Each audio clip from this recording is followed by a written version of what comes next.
모든 분들이 많은 분들이 기억하실 시구인데 국화 옆에서 그런 시입니다. 한 송이 국화꽃을 피우기 위하여 봄부터 소쩍새는 울었나 보다. 한 송이 국화꽃을 피우기 위하여 천둥은 또 먹구름 속에서 그렇게 울었나 보다. 이렇게 됩니다. 그리고 중간을 생략하고요. 이 국화꽃이 가지고 있는 이미지,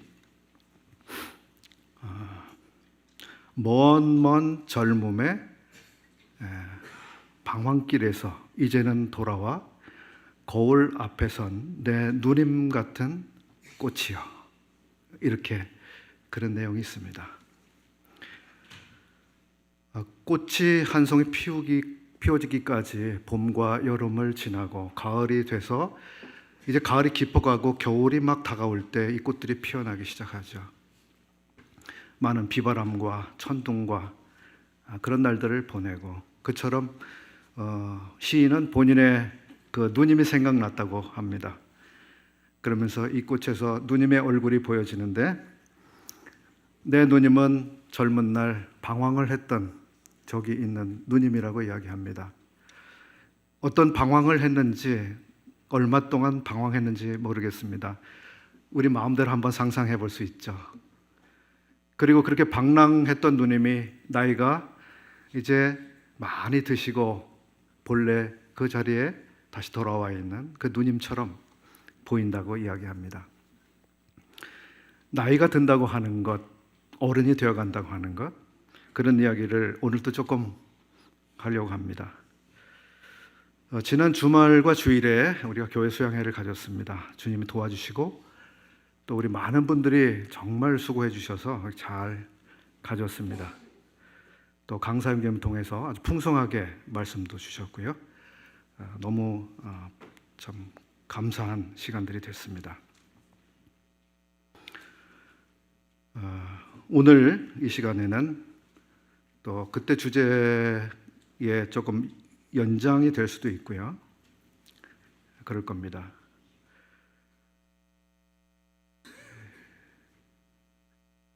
한국 교회는 그동안에 한 10년, 20년 동안 그 다음 세대를 어떻게 준비시킬 건가, 차세대를 어떻게 잘 훈련시킬 건가, 그래서 다음 세대에게 신앙을 잘 전수해주고 교회가 계속해서 잘 성장해 갈 수 있을 것인가, 그런데 주목해 왔습니다. 그것이 커다란 어른 세대에게 맡겨진 컨셉과 책임으로 그렇게 제시되어 왔었습니다. 마땅히 해야 될 일이죠. 그런데 우리는 주님의 가족으로서 어떤 세대도 소외감을 느끼게 되거나 또 모든 성도들의 관심에서 제외가 되는 그런 일은 없어야 된다, 그런 생각도 해보아야 합니다. 특히 오늘날 사회적 약자가 되어가는 많은 노인들이 있습니다. 이 노인 세대에 대한 교회의 관심, 우리 사회에서는 노인 세대를 거의 무의미한 존재처럼 바라보려고 하는 그런 풍토가 생기고 있습니다. 이런 풍토가 자칫 교회 안에도 들어올까 하는 염려가 있습니다. 이제 노인들은 할 일을 다 하셨으니 무슨 할 일이 있겠어, 이렇게 생각할 수가 있겠죠. 또 이것이 본인들에게도 그런 생각이 들어와서 내가 이제 뭘 하겠어, 이런 생각이 들 수도 있겠죠. 금년 봄에 평창에서 전국 장로 수양회가 있었습니다. 그리고 이 집회에서 저에게 특강 하나를 맡아달라고 부탁을 해왔습니다. 주제는 노령 성도의 역량을 교회 사역에 반영하는 사역. 좀 말이 어려우시죠? 사역이라는 말이 두 번씩 들어가고, 그 노인 세대들이 가지고 있는 역량을 교회가 좀 발휘할 수 있도록 해드리는 교회가 되면 좋겠다 하는 마음이 담겨져 있는 것이죠. 그때 전한 말씀이 녹화됐고 GNTV에 올라와 있습니다. 근데 어떤 형제님이 그걸 보셨습니다. 그리고 제가 와서 형제님 제가 그 GNTV에서 그 영상을 봤습니다. 근데 그 영상은 교회에서도 한번 해 주셔야 될 것 같습니다. 필요하다고 생각하신 거죠. 그래서 장로 수양회도 있었고 교회 수양회도 지나갔고 이제 뒤풀이 같이 다시 한번 그런 부분을 조금 같이 나누어 보겠습니다. 은퇴를 앞두고 계시거나 또 이미 은퇴하신 분들이 우리 중에 많이 계시죠. 이런 분들이 어떻게 보람 있게 노년을 잘 준비하고 또 노년에 값진 봉사를 주님 앞에 드릴 수 있을지 이런 관심을 제가 일깨워 드리기를 원합니다. 한국행정안전부라는 부처가 있습니다. 2024년 작년 7월 10일 기준으로 해서 우리나라 인구 중 65세, 지금 이제 정부가 65세를 노인으로 정하고 있죠. 65세 이상자가 1,000만 명을 넘어선 것으로 파악이 됐습니다. 그런데 한국 기독교, 즉 교회들 안에서 고령화 속도는 사회가 고령화되는 것보다 훨씬 빠른 추이를 보여주고 있습니다. 그래서 교회에 출석하는 한국의 기독교인들 가운데 60대 이상이 차지하고 있는 비중이 50%를 넘었습니다. 늙어간 교회, 늙어 있는 교회로 빚을 수 있겠죠. 그래서 당황하고 있습니다. 어떻게 해야 되나? 우리는 얼마나 될까요? 60 이상 되신 분들이?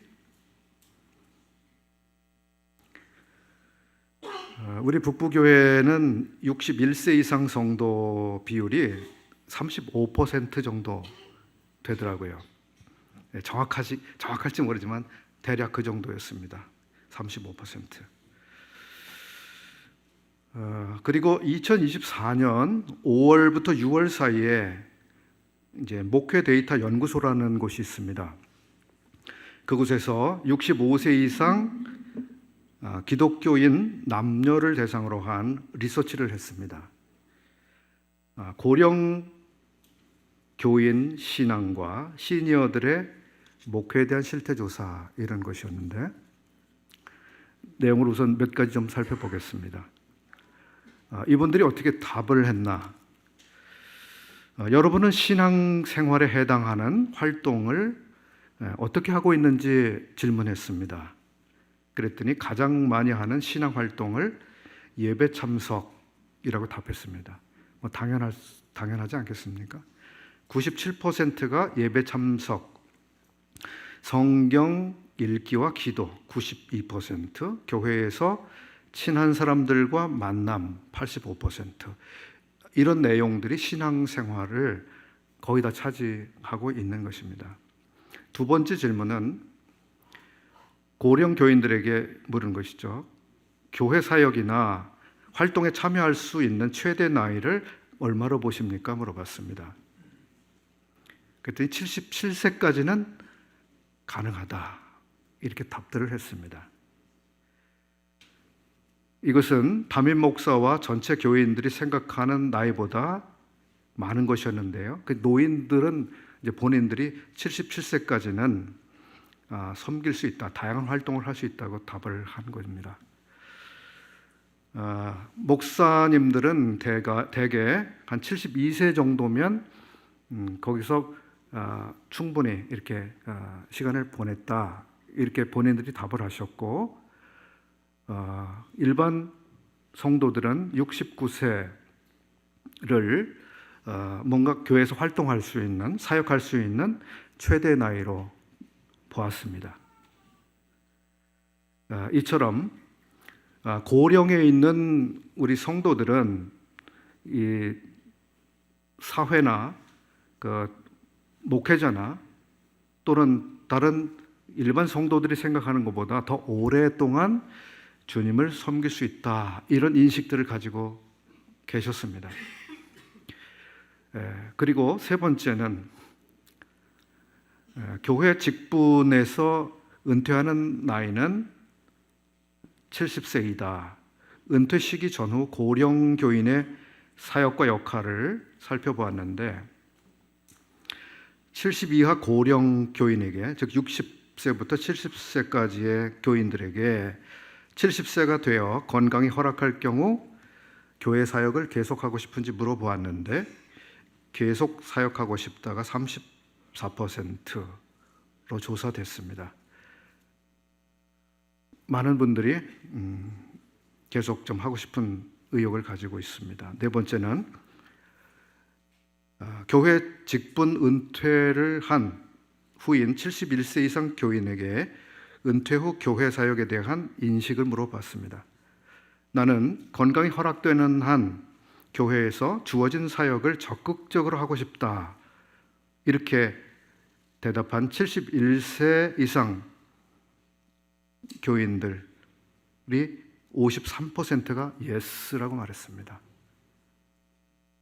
나는 아직 교회에서 일을 할 만큼 신체적, 정신적 능력이 된다. 나는 교회에서 은퇴했더라도 여전히 교회의 어떤 결정에 참여하고 싶다 하는 생각을 43% 이렇게 보였습니다. 그리고 고령의 교인이 교회에 바라는 희망사항이 무엇인가, 이걸 질문했습니다. 어떻게 대답을 했을까요? 무엇을 제일 원하고 있을까요? 희망사항을 보면 같은 나이대 교인들과의 교제, 소그룹 활동이 54%였습니다. 우리 교회의 장로님들, 또 집사님들, 그리고 장년 일꾼 형제님들 참고해 보실 대목이라고 생각합니다. 이는 고령 교인들에게 다양한 성격의 소그룹 편성이 필요함을 보여주고 있다. 여섯 번째, 소속 교회의 고령 친화성 평가 결과에 대해 응답자의 소그룹 참여 여부별로 긍정률을 비교해 봤습니다. 지금 소그룹에 참여하고 있는 분들과 그렇지 않은 분들하고 답을 분리해서 보았습니다. 그런데 이미 소그룹에 참여하고 있는 분들은 훨씬 더 교회에 대해서 아주 긍정적인 마인드를 가지고 계셨고, 어떤 소그룹에 참여하지 않고 계신 분들은 교회에 대한 부정적 인식이 많았습니다. 17에서 18% 정도 차이가 날 정도로 그랬습니다. 그래서 고령이신 분들이 여러 소그룹 활동에 적극적으로 참여하실 때 교회에 대한 좋은 생각을 훨씬 더 가지실 수 있다 하는 것을 알 수 있었습니다. 리서치한 소개는 여기까지 하고요. 고령의 성도들은 신앙의 연륜이 있고 또 체력과 시간, 여유가 조금씩 있는 분들입니다. 이는 고령 교인들이, 제가 지금 교인 이런 단어를 계속 쓰고 있는데요. 이것은 그 리서치에서 그냥 그 사용한 단어를 그냥 썼습니다. 어떤 분이 저한테 교인이 뭐냐고 성도 이렇게 말해야지, 또 핀잔을 하신 분도 있었는데 이해해 주시고 들어주십시오.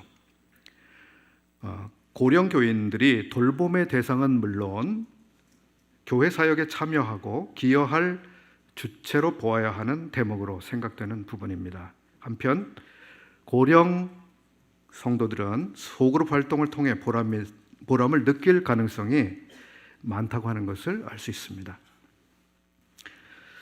이제 성경에서 발견되는 그러면 노인들에 대한 일반적인 부분을 한번 생각해 보겠습니다.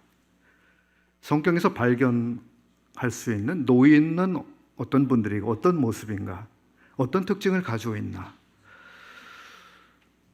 노인의 특성 및 상황에 대해서 사회적으로는 노인에 대한 모습은 크게 두세 가지입니다. 첫 번째 모습은 여러분 셰익스피어의 리어 왕이라고 하는 비극 아십니까? 그 왕에게 딸이 있는데요. 딸들이 아버지를 빨가 벗겨 다 뺏어 먹죠. 나쁜 딸들입니다. 이렇게 자식들에게 이용당하는 불행한 아버지의 모습으로서의 노년을 생각해 볼 수 있고, 두 번째 노인의 모습은 도스토예프스키가 쓴 소설 카라마조프의 형제들이라고 하는 이야기 속에 나오는 주인공, 아주 고집스럽고 늙었지만 탐욕에 가득 차서 아들들에게도 뭔가 주는 것을 하지 않으려고 하는 그런 아버지, 고집 세고 여전히 욕심 많은 아버지, 노인, 그런 모습이 하나 있을 수 있습니다. 세 번째 모습은 해밍웨이가 쓴 소설 노인과 바다에 나오는 그런 노인의 모습입니다. 비록 노인이지만 얼마나 강인한 모습을 보여주고 있는지요. 전도서 12장은 우리 노령기에 여러 어려움들을 기록하고 있습니다. 12장 3절부터 몇 절을 제가 읽어보겠습니다. 그런 날에는 이제 노인이 되는 때죠. 노령기. 집을 지키는 자들이 떨 것이며, 노인이 되면 몸이 막 흔들흔들 떨리고 그러시죠. 힘 있는 자들이 구부러질 것이며, 허리가 구부러지고 어깨가 구부러지죠. 맷돌질하는 자들이 적음으로 그칠 것이며, 이가 좀 사용할 일이 점점 적어지고 많이 사용할 수 없는 치아 건강. 창들로 내다보는 자가 어두워질 것이며, 시력이 어두워지고 잘 보이지 않고, 길거리 문들이 닫혀질 것이며, 맷돌 소리가 적어질 것이며, 새의 소리로 말미암아 일어날 것이며, 잠이 오지 않고 새벽잠이 없어지고 불면의 시간이 많아지는 나이가 되는 겁니다. 음악하는 여자들은 다 쇠하여질 것이며, 늙으면 노래도 없어지고 음악도 없어지고 즐거움도 없어지고, 5절 그런 자들은 높은 곳을 두려워할 것이며 길에서는 놀랄 것이며, 너무 갑자기 놀라는 심장이 약해지는, 살구나무가 꽃이 필 것이며 메뚜기도 짐이 될 것이며, 정욕이 그치리니 이는 사람이 자기의 영원한 집으로 돌아가고 조문객들이 거리로 왕래하게 됨이니라. 제 친구들 중에도 가끔 부고가 들려옵니다. 아직 어린 나이지만 부고가 들려옵니다. 두 번째, 노인들. 일반적으로 노인들은 이런 신체 정서 면에서 여러 가지가 쇠락해가고 상실되어 가는 경험을 피할 수 없지만, 노인들은 젊은이들에 비해서 일반적으로 지혜로울 수 있습니다. 그렇습니다. 노인들은 지혜가 많아요. 여러분 구미호 아시죠? 구미호가 몇 년을 살았기에 구미호고 그런 여우 같은 여우가 됐을까요? 1000년 먹은 여우가 구미호 아닐까요? 1000년 동안 살았기 때문에 인간을 1000년 동안 관찰했고, 어떻게 꼬여야 잘 꼬일 수 있는지 잘 아는 존재입니다. 그러니까 그 여우는 1000년이나 살았으니까 인간을 얼마나 잘 파악하고 있겠습니까? 인생을 10년 사는 사람과 30년 사는 사람과 70년 사는 사람의 지혜가, 경험적 지혜죠, 다 다를 수밖에 없죠.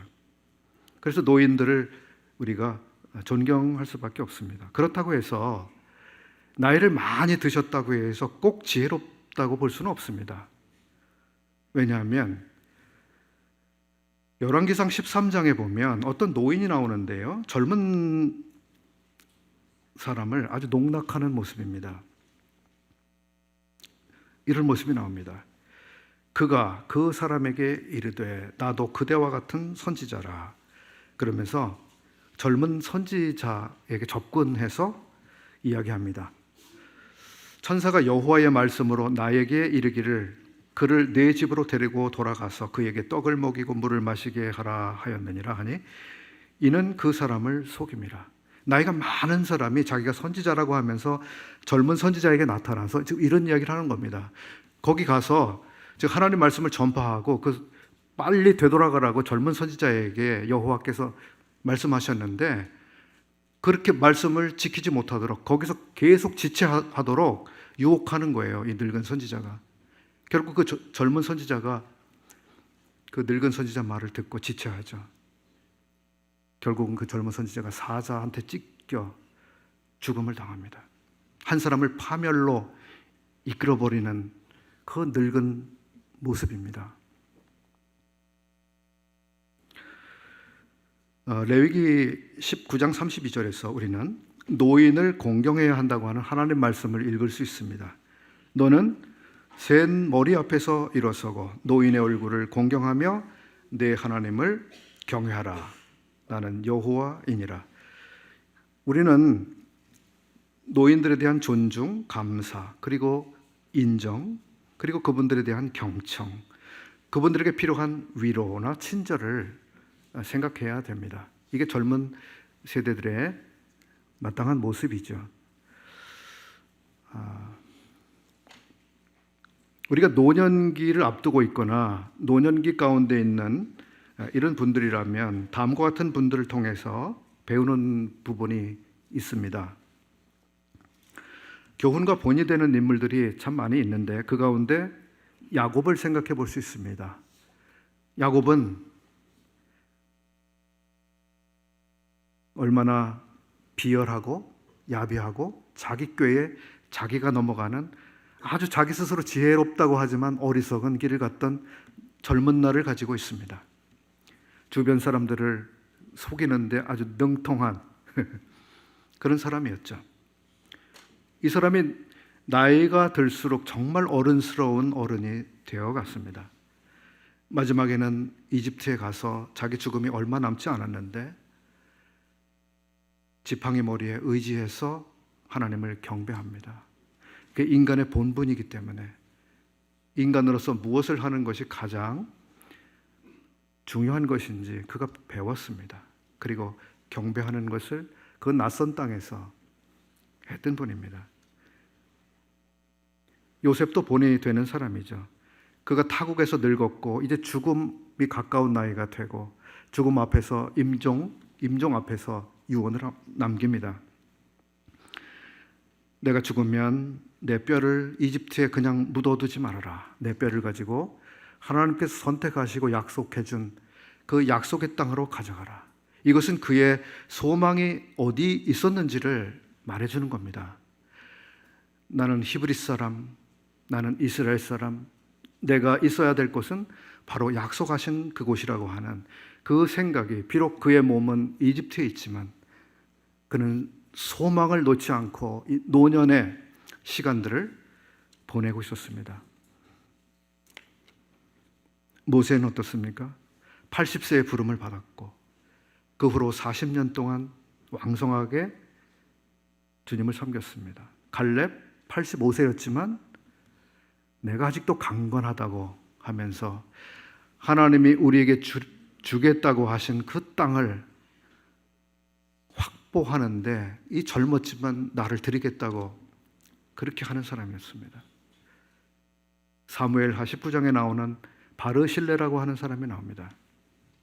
그 사람은 부자 노인이었습니다. 자기 안정된 생활뿐만 아니라 자기 가족들을 다 부양할 뿐만 아니라 그래도 충분히 여유가 있는 그 사람이었는데 그 부유함을 피난 온 왕과 그 많은 사람들을 위해서 베풀었습니다. 자기의 부유함을 어떻게 사용해야 되는지 그는 알고 있던 사람이죠. 안나라고 하는 누가복음에 나오는 그 노 자매님 모습이 나오죠.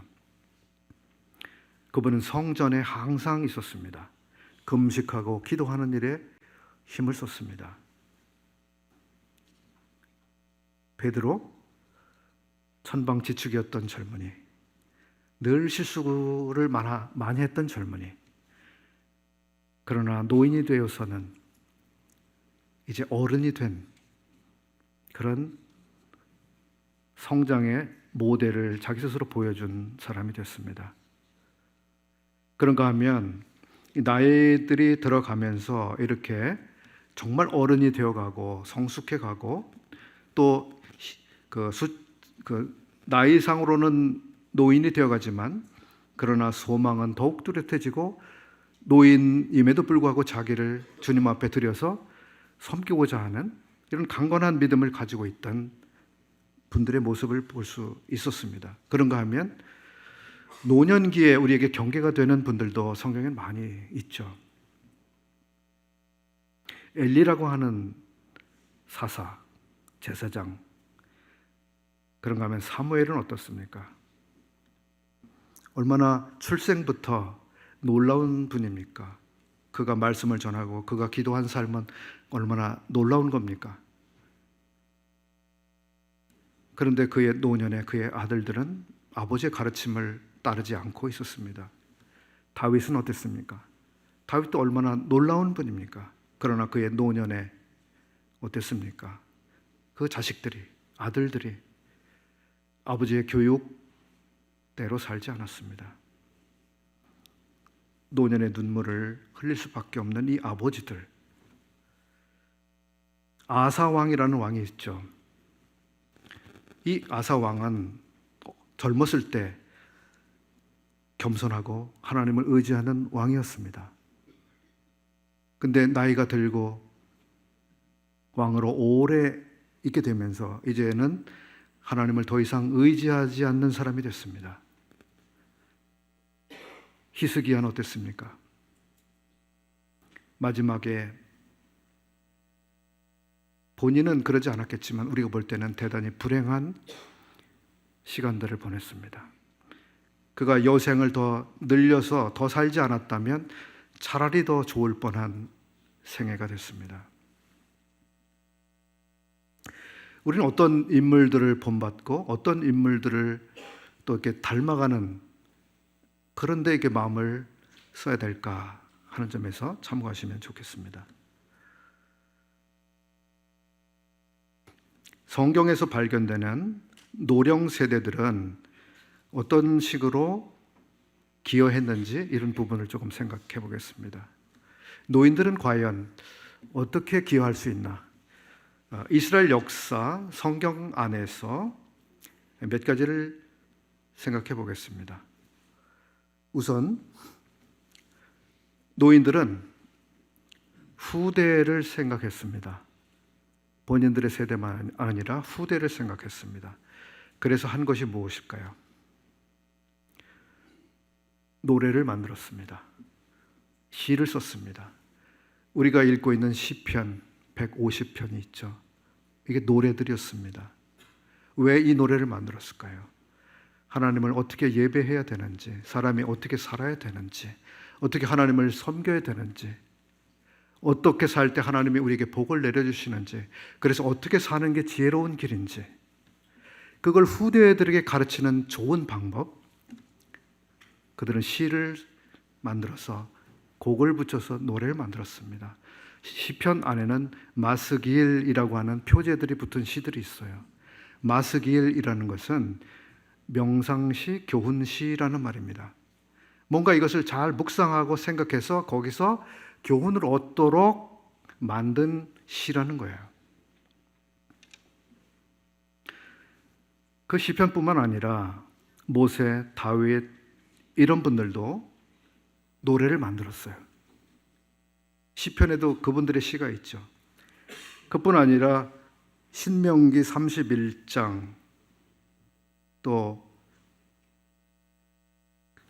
시편 여러 곳에서 이분들은 후대를 위한 이런 교육적인 노력들을 했습니다. 두 번째, 이 노인 세대들은 후대를 위해서 또 무엇을 했나? 그 중에 뚜렷한 하나는 유언을 하는 것이었습니다. 유언. 이 재산은 누구 주고, 이 재산은 몇 번째 아들을 주고, 이 노는 어떤 딸에게 주고, 그런 내용의 기록이 아니고 그 유언. 모세는 신명기 32장에서 유언을 합니다. 이스라엘 사람들이 어떻게 살아야 되는지, 어떻게 하나님 앞에 순종의 길을 가야 되는지, 어떻게 해야 복을 받게 되는지, 어떻게 하면 하나님의 심판을 피할 수 없게 되는지 그 경고를 담고 있습니다. 여호수아 24장에서 이제 나는 늙었고 이렇게 하면서 후대에 유언을 하고 있습니다. 다윗 역시 마찬가지입니다. 내가 이제 모든 사람들이 가는 그 길로 가게 되었으니 너는 힘써 대장부가 되라고 하면서 솔로몬에게 유언을 합니다. 유언, 마지막 남긴 말이니까요. 청개구리도 엄마의 유언은 듣는다고 하는데 어떻게 후대가 안 듣겠습니까? 내가 꼭 해줘서 내 아들, 딸이 복을 받을 수 있는, 형통해질 수 있는 그걸 전해주고 싶은 부모의 마음, 그 유언에 담겨 있죠. 내 아들아, 너는 이렇게 살아라. 저는 아직 유언을 쓰지는 않았습니다만 언젠가 써놔야겠죠. 베드로, 제가 한 주간 동안 베드로 전서 후서를 가르치고 왔는데 베드로도 유언을 합니다. 베드로 전서 후서를, 이 편지를 하면서 이게 유언이 됐죠. 내가 장막을 벗어날 것이 임박한 줄 알기 때문에 내가 이 편지한다. 그렇게 하면서 유언을 합니다. 바울 역시도 그렇습니다. 내가 나의 떠날 기약이 가까웠도다 하면서 자기가 이제 이 세상을 떠나기 전에 꼭 남겨주고 싶은 말, 디모데 전서, 후서 이런 것을 통해서 말하고 있습니다. 그런가 하면 성경에 나오는 노인들은 옛날 일을 아들, 딸들, 손자, 손녀에게 말해주는, 이야기해주는 사람들이었습니다. 시편 44편 1절 말씀입니다. 하나님이여, 주께서 우리 조상들의 날, 곧 옛날에 행하신 일을 그들이 우리에게 일러주매 우리가 우리 귀로 들었나이다. 여기 시편에서 이 화자, 이야기하고 있는 화자는 후손이죠. 몇 대 후손인지 모르겠습니다만 후손입니다. 그러면서 그 후손이 이야기하는 겁니다. 우리가 들은 게 있습니다. 우리 조상들이 경험했던 어떤 일들이 있었는지 우리의 아버지, 할머니, 할아버지, 어머니가 우리에게 이야기해 주었고 우리가 들었습니다. 그래서 그것을 기억합니다. 그 얘기죠. 요즘엔 정말 그 소통의 물리적 시간이 많이 부족한 그런 그 사회 속을 우리가 살고 있습니다. 아들, 딸이 엄마, 아버지와 만날 수 있는 시간도 줄어들고 할머니, 할아버지와 대화할 수 있는 시간이 얼마나 될까요? 그런 점에서 참 우리의 환경은 매우 불리하고 도전적입니다. 그럼에도 불구하고 할머니, 할아버지, 아버지, 어머니가 들려주신 옛적 일, 특히 신앙 안에서 그 들려주시는 일들은 살아있는 교훈들입니다. 아주 재미가 있으면서도 아주 오랫동안 기억할 수 있는, 살아있는, 하나님의 말씀은 살았고 운동력이 있어 어떤 것보다 예리하다고 하신 말씀대로 하나님 말씀이 우리 아버지의 인생에서, 우리 어머니의 인생에서, 우리 할아버지 인생에서 어떻게 역사하셨는지, 그것을 우리 할아버지는 어떻게 경험했는지, 그 살아있는 이야기를 그 다음 세대가 들을 때 이것은 살아있는 교훈입니다. 그냥 상투적인 이야기가 아니죠. 이런 이야기들을 우리가 우리 자녀들과 그 후대들에게 들려주는 것, 정말 가치가 있는 일입니다. 저는 가끔 그런 생각을 해봅니다. 우리 어린이들, 우리 학생들, 중고등학생들, 청년들에게 가정 안에서 할머니, 할아버지들이 이런 종류의 이야기들을 해줄 수 있는 기회를 만드는 거 굉장히 중요하다고 생각하고 그런 시간을 좀 많이 만들면 좋겠다는 생각을 합니다. 그리고 교회 안에서도 저는 가끔 그런 생각을 합니다. 주일학교나 학생회나 청년회에서 이 노인들 가운데 이런 얘기를 들려줄 만한 분들을 모셔서 옛날에 경험하신 우리 주님에 대한 이야기, 할아버지의 인생에서 믿음의 시련이나 도전 어떤 것들이 있었는데 그걸 어떻게 이겨내시고 하나님이 어떤 은혜를 경험하게 하셨는지 그런 얘기를 좀 우리에게도 해주십시오. 전 그런 시간들이 참 귀하다고 생각합니다. 그래서 그런 생각도 조금 가져주시면 좋겠다는 부탁의 말씀을 좀 드려보고 싶고요. 노인들은 성경에서 보면 전쟁을 함께 하기도 했습니다. 노인이니까 전쟁에 참여 안 하고 물러나 있고 젊은 사람들이 다 알아서 하겠지? 그러지 않았습니다. 출애굽기 17장 10절을 보면 모세와 아론과 훌은 기도하고 있었고 여호수아와 젊은 사람들은 전투하고 있었습니다. 이 노인들의 기도가 없이 전투하는 그 전투는 패배하는 전투, 이 노인들이 기도해 주시는 이 기도를 힘입어 하는 전투는 승리하는 전투가 됐습니다. 모세의 팔에 올라가 있으면 승리하고 내려오면 패배하는 우리 젊은 세대들, 그리고 한참 일하고 있는 세대들은 우리 노인 세대들의 기도를 힘입지 않으면 안 됩니다. 우리 노인 세대는 반드시 기도해야 합니다. 그래 젊은 사람들이 승리하니까요.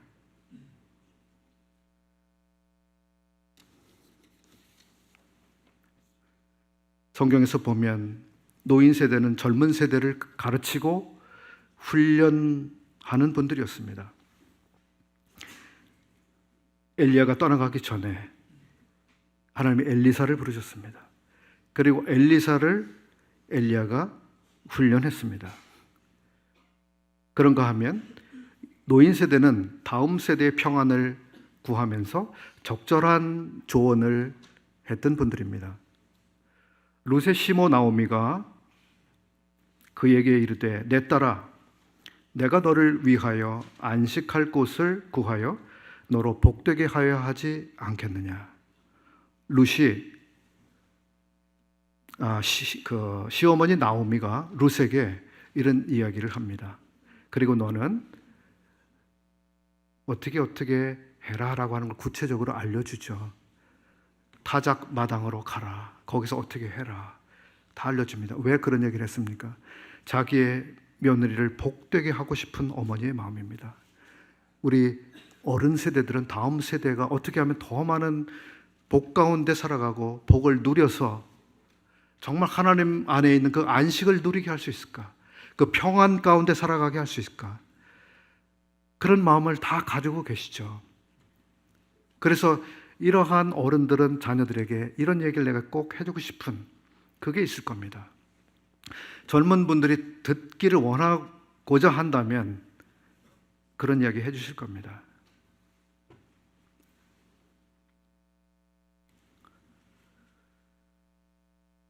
그리고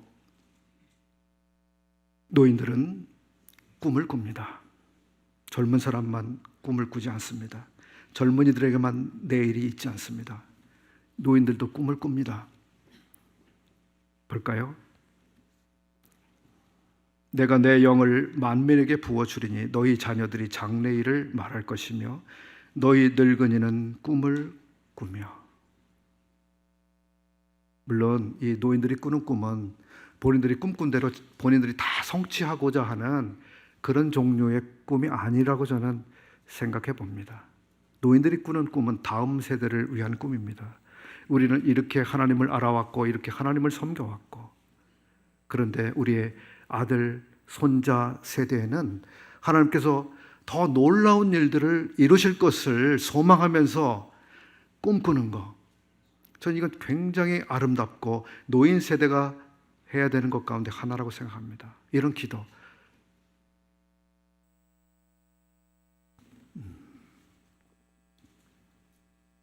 마지막으로 노인들은 살아있는 교과서입니다. 살아있는 교과서.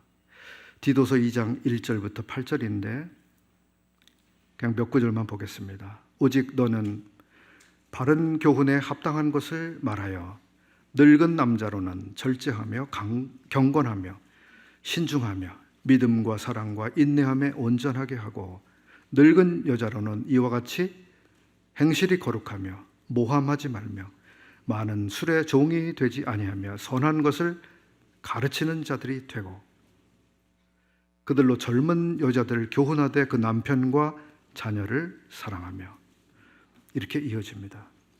늙은 남자들도 목표가 있습니다. 아주 영적인 다부진 목표가 있습니다. 이 남은 노년의 삶을 어떻게 가치 있는, 영원히 변할 수 없는 그런 좋은 것을 남겨줄 수 있는지, 절제, 경건, 신중, 믿음, 사랑, 인내, 이것을 추구하십니까? 우리 부처님들, 노년에 계신 분들. 이게 교육입니다. 살아있는 교육입니다. 전 작년 어떤 형제님 거기 카톡 프로필을 발견했습니다. 디도서에 이 구절을 써놓으셨더라고요. 늙은 남자로는 절제하며 경건하며. 본인이 그걸 붙들고 사시는 거죠. 난 이런 사람이 되겠다. 여기 늙은 여자들 모습이 나오죠. 얼마나 고결하고 존경스럽습니까? 이렇게 늙어가면 정말 좋겠습니다. 이제 말씀을 정리해야 될 시간 같습니다. 노년에 계신 우리 분들, 어르신들께서 잘 해오셨습니다. 그동안에 한국은 이제 노인 캠프를 여러 곳에서 해왔습니다. 또 우리에게도 경로 캠프가 있죠. 이 캠프를 통해서 우리 노성도님들에게 맞춤 메시지가 들려집니다. 꼭 필요한, 노인들에게 필요한 말씀이 전해지죠. 그래서 이 말씀을 통해서 우리 노년의 소망이 무엇인지 초점을 아주 명확하게 할 수 있는 좋은 시간들입니다. 함께 하시면 좋습니다. 또 노인들끼리 모인 그곳에서 위로와 격려가 되는 교제를 나눌 수 있잖아요. 얼마나 좋은 기회입니까? 또 그 시간을 통해서 노인 구도자들을 주님께로 인도할 수 있습니다. 얼마나 좋습니까? 우리 교회에서는 또 우리 노성도님들이 봄에 나들이도 하시고 또 그런 시간들을 갖습니다. 위로의 시간들이 되실 거라고 봅니다. 우리 노자매님들은 매주 단위로 함께 기도하는 시간을 갖고 있습니다. 어떤 금으로, 어떤 돈으로 그걸 사겠습니까? 정말 귀한 일입니다. 또 자매 선교회를 하고 계시죠. 국내에서 사역하는 분들, 외로운 농어촌에서 수고하는 분들, 해외에서 수고하는 분들이 큰 격려를 받습니다.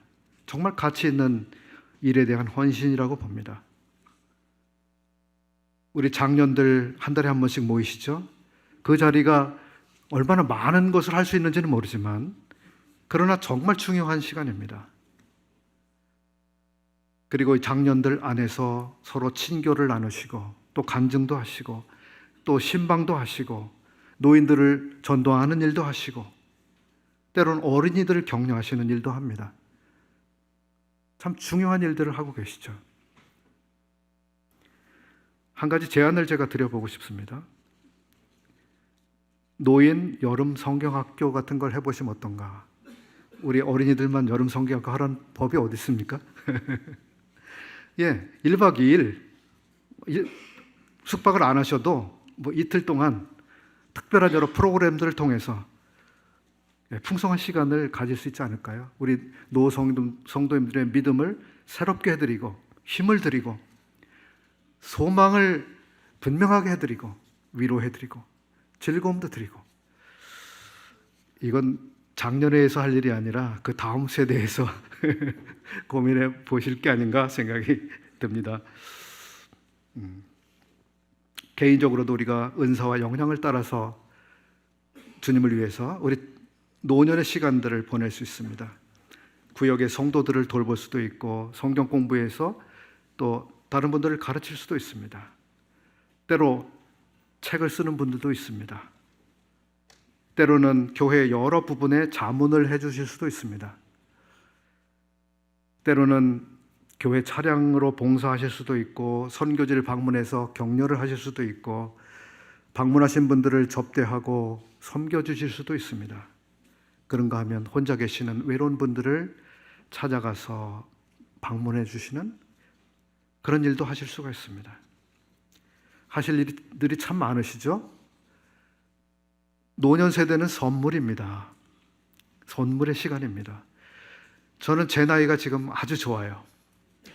50, 60을 지나갔는데요. 이때가 정말 좋아요. 40대 때까지 얼마나 많이 방황하고 헤매고 실수하고, 물론 지금도 실수하지만요, 방황하는 시간은 확실히 줄었습니다. 그래서 좋아요.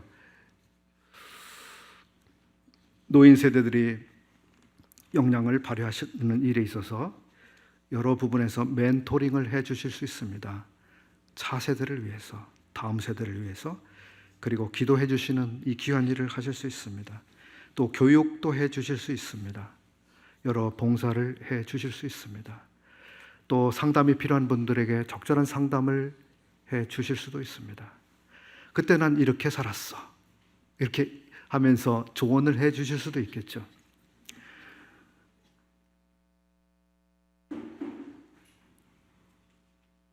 저는 이런 다양한 방법들을 통해서 은퇴를 앞두고 계시거나 은퇴하신 분들이 교회 안에서 적극적으로 참여하시고 활동하시고 봉사하실 수 있다고 생각이 되었습니다.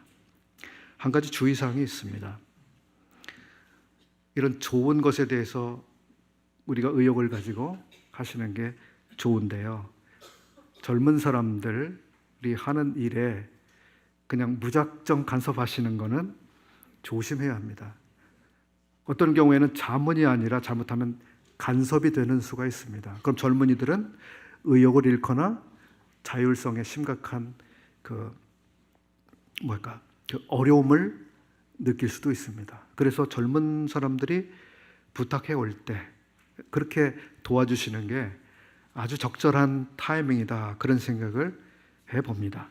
젊은 사람들은 노년을 생각해 주시고, 우리 노년에 계신 분들은 젊은 세대를 생각해 주시고, 그렇게 하면 좋겠습니다.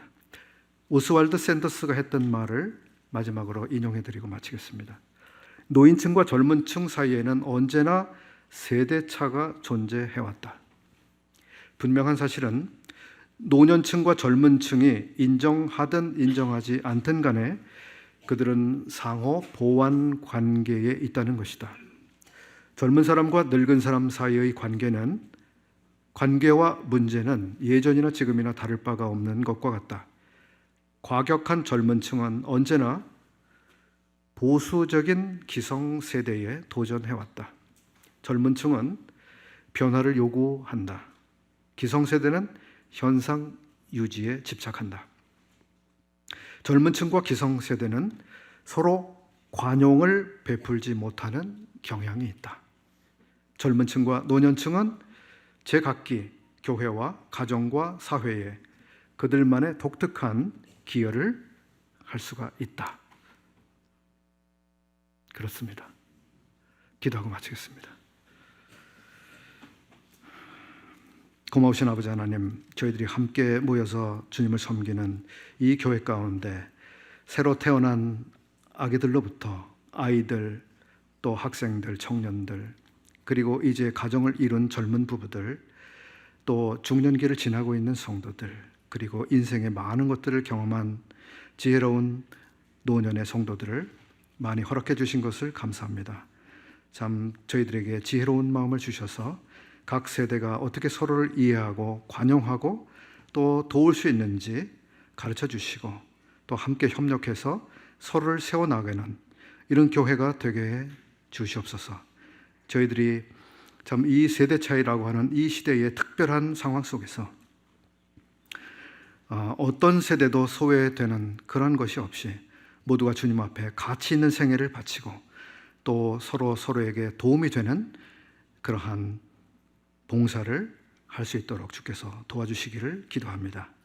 교회를 더욱 온전하게 만들어주시고 영광스럽게 만들어주시는 주님의 온전하신 지혜 가운데 저희들 매사에 관여해 주시고 도우시기를 구합니다. 우리 주 예수 그리스도의 귀하신 이름으로 하나님 아버지께 기도합니다. 아멘. 감사합니다.